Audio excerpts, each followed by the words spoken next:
Hey yo Goblin Gamer, why do Borderlands 2? Wouldn't it be more YouTube to start at 1 or go straight to the last one? I don't know, I just wanted to do this one, sue me. No, don't do that. I know Borderlands, you know Borderlands. It's the shooter RPG with all the guns and the neato art style. Well, here's two of them. Gameplay is almost entirely combat and getting loot. If it doesn't win you with that, there's not too much else here. Exploration is done pretty well. There's all kinds of secret areas you have to pay attention to figure out. There are places with no quests at all associated with them. They're just fun to explore, and there will probably be a little chest to find. For the fights themselves, it's mostly designed around keeping to cover. Even if you build entirely around being as tanky as you can, you'll still get insta-gibbed, but we'll get to that later. Almost every quest and side quest is just an excuse to get you somewhere to kill dudes, which is exactly how it should be. There's also a good deal of DLC available, including full campaigns, as well as smaller areas and cosmetics. There's also the Fight for Sanctuary DLC, which was added a while after launch in the lead up to 3. And it's not just a little area or two, it's just as big as the big name DLC campaigns, and it was released for free. It's got a price tag on it now, but you can get Borderlands 2 and all of its content for like a dime when it goes on sale. There's all kinds of customization and things to unlock. I had 500 hours in the game and I was still finding new car skins. This game is right up my alley. I love character progression, I like the gameplay, and I like first person for my immersion. It ticks all my boxes. Well, almost all of them.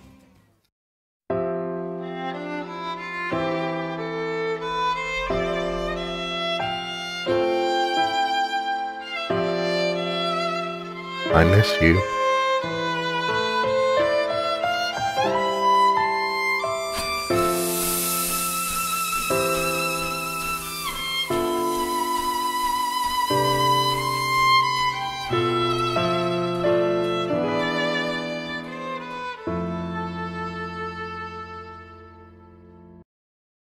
Now, each class the game launched with builds on the classes from the first game.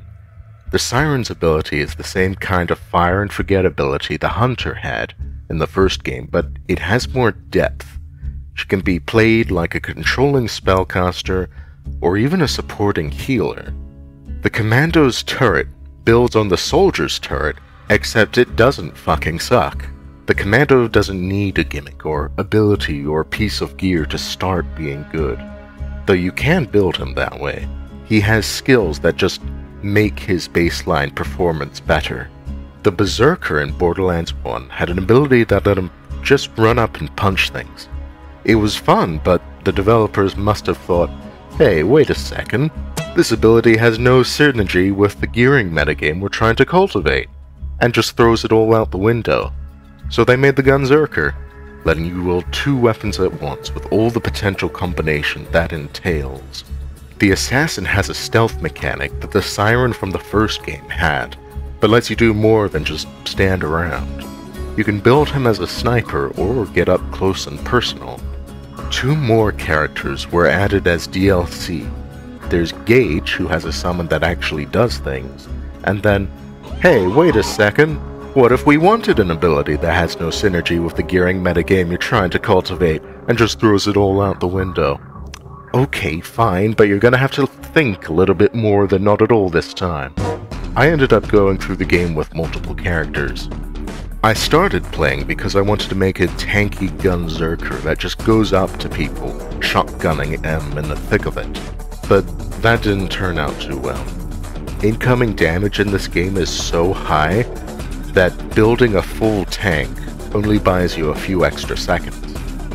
Now, every time I try my favorite type of character that's like close range and tanky in a game, and it ends up not really being viable or fun, I have like an identity crisis, and keep restarting the game with different characters, until I discover, again, that, oh, I do like fighter-type classes.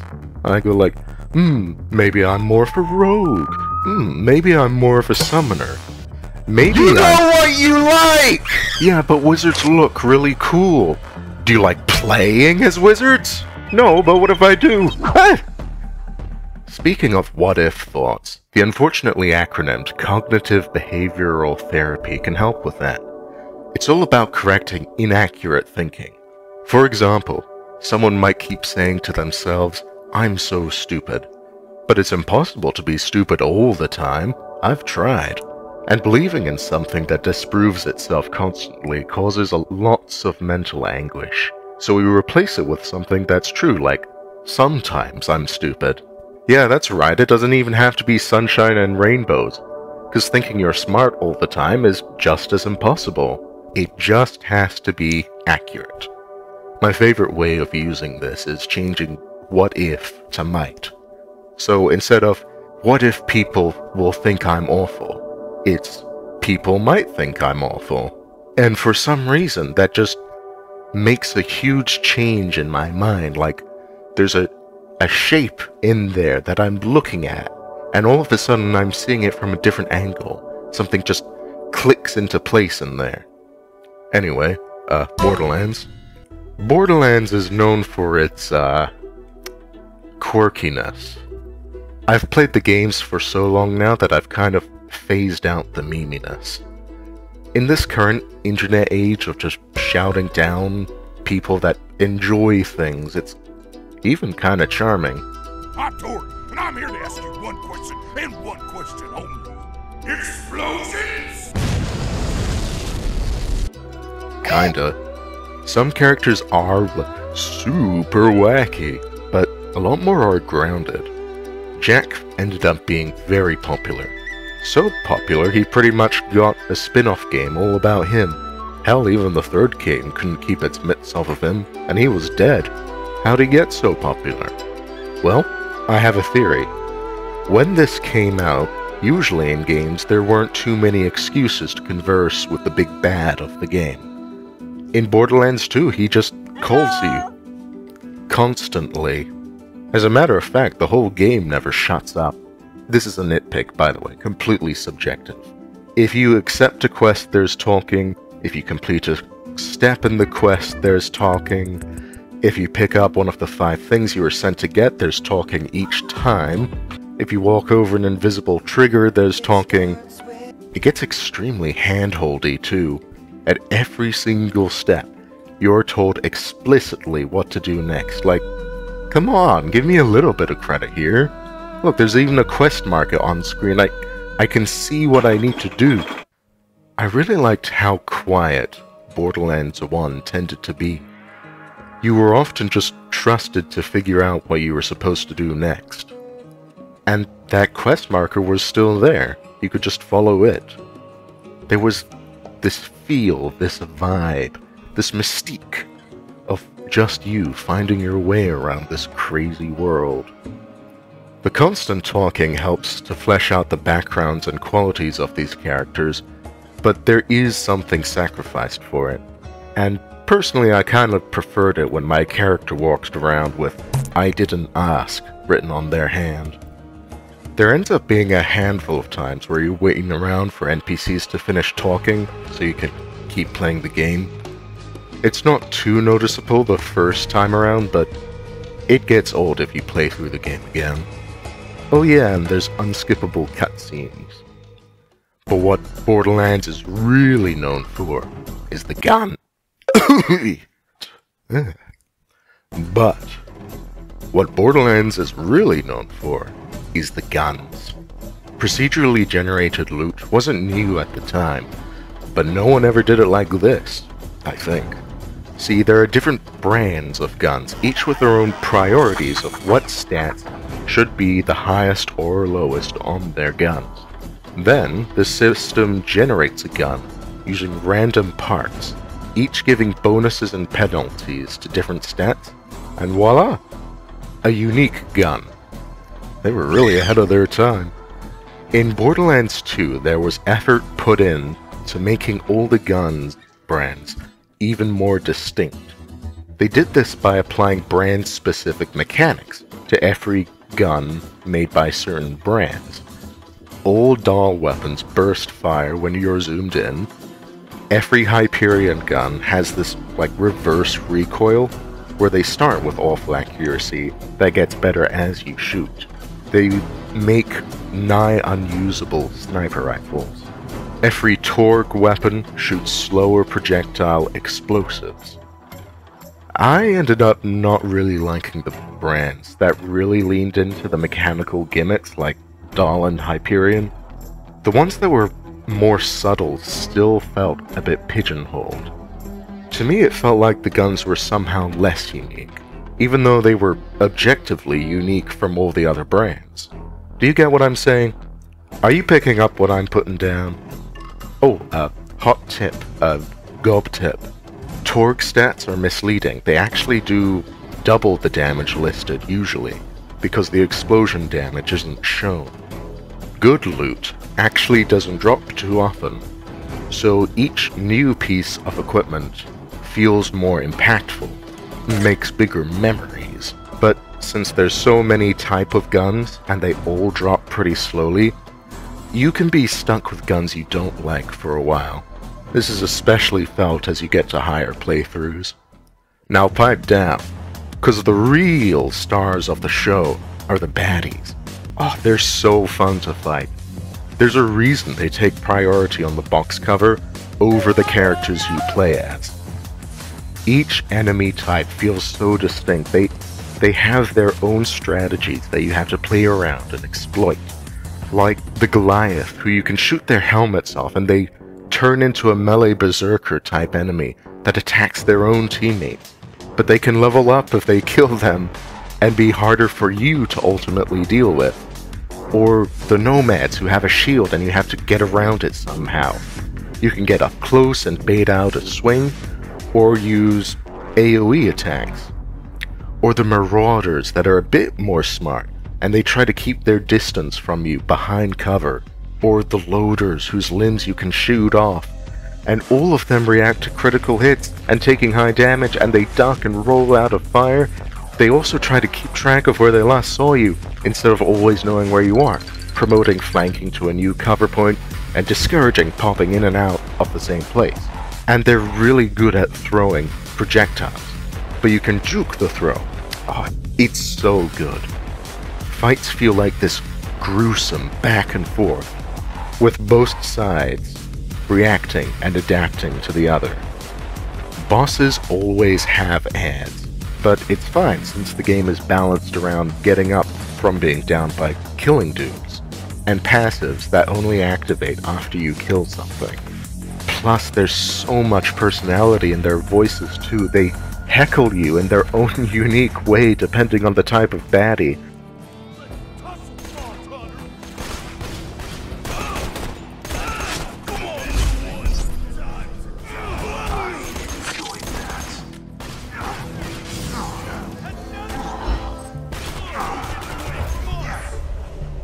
And they react to your class skills too, and their appearance changes depending on the location, because they're all from different story factions. There's so much care put into them by folks that knew that combat is just as much about who you fight as it is how you can kill them. I keep having dreams where my teeth fall out. The music is great too. Each zone has its own combat and non-combat music. One of my favorites is when Hyperion enemies first show up, and the music reflects what a cold, overwhelming threat they are, going,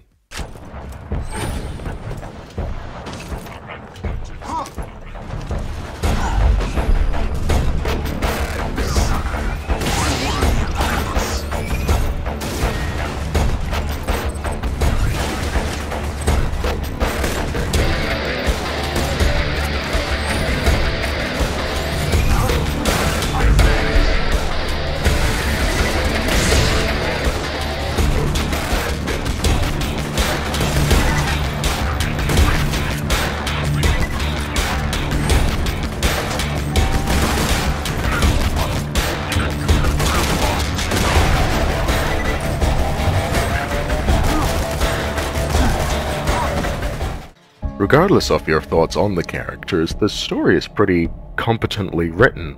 There's lots of setups and payoffs. Sanctuary's battery, Lilith getting warned not to enter the AI chamber but not told why, Wilhelm gets mentioned several times before you fight him. Nothing comes completely out of left field, and you're given hints to figure out things for yourself. Gold star. The game is pretty technically sound too, but then again this is after years of updates. Sometimes the geometry can be weird, which can mess you up at the worst times. And explosions just sometimes don't deal damage when you expect them to, which the first game was even worse at, so it's an improvement of sorts. But that's not all. There's DLC, and it's mostly fun. Mostly the same kind of gameplay as the base game, but new enemies and story and such. Tiny Tina's was so well received, there's a game all about it now. There's campaigns, single levels sold as headhunters, and cosmetics. Oh, and the level cap was raised in 2 separate paid DLCs, which you have to get on their own, which sucks, but hey, if you're buying the game, you're probably getting the package with everything included. The DLCs tend to have many enemies with hard-to-hit weak spots, or no weak spots at all, which was a bit frustrating, but that's like one of the only problems I had with them. All in all, I'd put them on the cool scale around here? Let's see. Leveling. You can start new characters at level 30 if you beat the game, so you don't have to spend a lot of time finding out if you like something or not. Scaling happens sparsely throughout. Only a handful of side quests scale to you.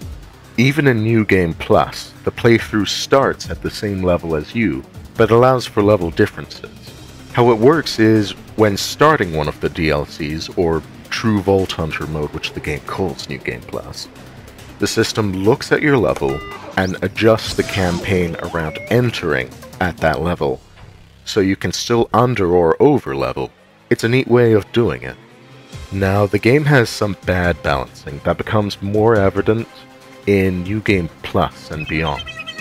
Incoming damage is so high, tank builds aren't really viable. Everyone ends up as like the same playstyle of hiding behind cover, unless you have specific gear or a class mechanic that lets you ignore that. It's such a big problem that there's a health gate system implemented, preventing you from getting one-shot. Instead, getting sneezed on smashes all your health and shields, leaving you with like 3% of your HP. And I just don't feel like that solves the problem. If you haven't found any new gear in a while, especially shields, combat sometimes revolves around abusing when you're down.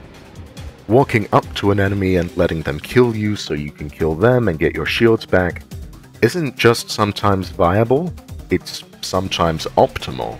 Or leaving enemies at low HP or not killing them, so that you can kill them when you go down. Which feels kinda weird to do, doesn't it?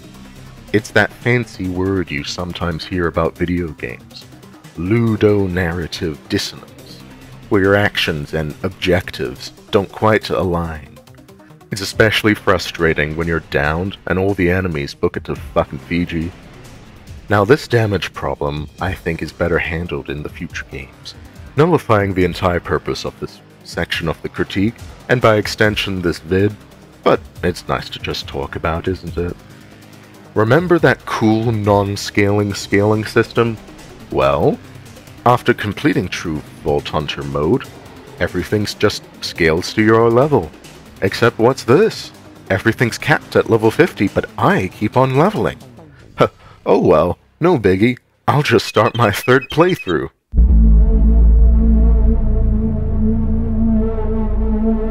I don't like this anymore.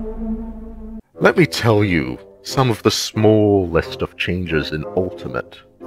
Enemies have 4 times the health from normal mode after scaling, which is twice from New Game Plus. And all non-boss baddies have health regeneration now, but there's one saving grace. Slag is an elemental effect that increases the damage enemies take from non-slag damage. It used to double the damage from the previous playthroughs, but now it's triple, and the debuff lasts longer.